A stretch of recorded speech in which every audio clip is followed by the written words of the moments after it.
Hey everyone, and welcome back to the channel. Today, we're journeying millions of miles across the solar system to revisit a story of incredible resilience, unexpected triumph, and a final, breathtaking farewell. This is the story of NASA's Spirit Rover and the last spectacular images it ever sent back from the surface of Mars. Back in 2004, two rovers, Spirit and Opportunity, landed on opposite sides of the Red Planet. Their mission was ambitious but short: to survive for just 90 Martian days, or sols, and search for signs of past water. Nobody could have predicted that one of these twin explorers would not only meet but shatter every expectation. Embarking on a multi-year odyssey across the alien landscape, our focus today is on Spirit, the little rover that could. Spirit's journey began with a nail-biting start. Just a few weeks into its mission, on Sol 18, disaster loomed. The rover suddenly fell silent. Mission controllers at NASA's Jet Propulsion Laboratory were staring at a potential mission failure. Spirit was caught in a crippling software loop, rebooting itself over and over, unable to communicate properly. For days, engineers worked around the clock, sending commands into the void, hoping to break the cycle. They were dealing with a complex issue in the rover's flash memory, and the clock was ticking. It was a high-stakes interplanetary rescue operation. Then, a breakthrough. The team managed to bypass the corrupted memory and reboot the rover in a safe mode. Slowly, painstakingly, they nursed Spirit back to health. It was a monumental effort that saved the mission from an early grave. With its software patched and systems stable, Spirit was back in business, ready to roll. Its 90-day warranty was still ticking, but it had already cheated death once. This was just the first sign of the rover's incredible tenacity. With the crisis averted, Spirit began its scientific exploration in earnest. It was exploring Gusev Crater, a location chosen because it appeared to be a former lake bed. Spirit's tools, including a rock abrasion tool, or RAT, allowed it to grind away the outer layers of Martian rocks to analyze their composition. It was doing exactly what it was built for, sending back valuable data about the geology of its landing site. But as the mission wore on past its initial 90 sols, a new challenge emerged: dust. Mars is a dusty planet, and that dust began to accumulate on Spirit's solar panels. Think of it like a fine reddish-brown film slowly dimming your only source of power. Day by day, the rover's energy levels dropped. Its efficiency, which was 100% upon landing, fell to around 60%. The science team had to be strategic, carefully budgeting every movement and every observation to conserve precious power. It seemed like a slow, inevitable decline. The mission was a huge success, but it looked like Spirit's operational life was finally drawing to a close. Not due to a malfunction, but simply from running out of juice. And then, something amazing happened.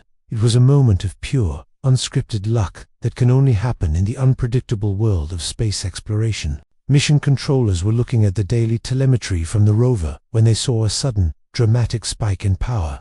It was completely unexpected. What had happened? The answer was literally blowing in the wind.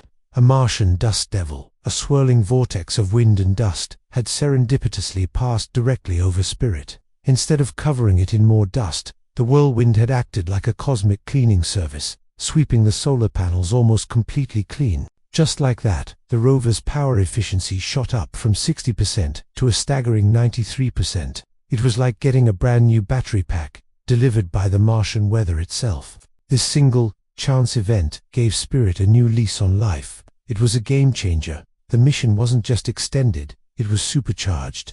With this newfound energy, the team at JPL could be more ambitious. They could drive further, operate the scientific instruments for longer, and transmit more data than they ever thought possible.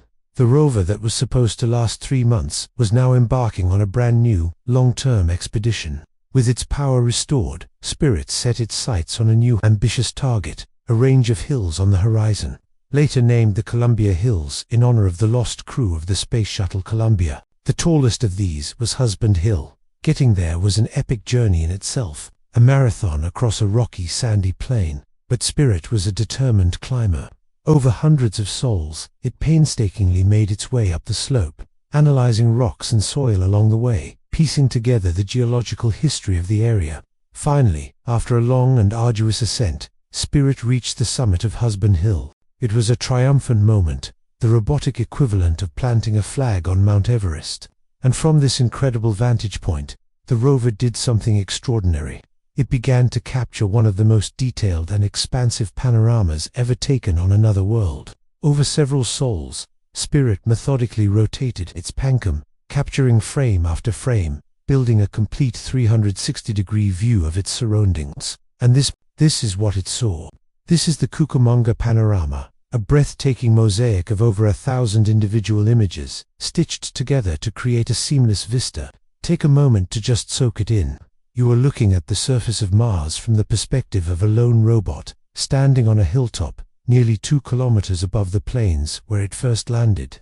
In every direction, you can see the vast alien beauty of the Gusev crater. You can see the distant rim of the crater, the plains that Spirit crossed, and the tracks it left behind, a faint trail marking its incredible journey. Every rock, every ripple of sand, every feature of the distant hills tells a story.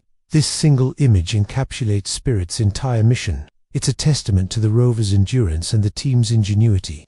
This view was the ultimate reward for surviving software glitches, dust storms, and the harsh Martian environment. From this summit, Spirit spent months conducting detailed studies before eventually descending the other side. Its mission would continue for years more, but this moment, on top of Husband Hill, represents the peak of its achievements.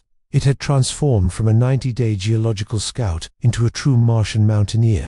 Spirit's journey eventually ended in 2010, when it became stuck in a patch of soft soil, unable to free itself. It continued to operate as a stationary science platform until it finally fell silent. But its legacy, and the incredible images it sent back, live on.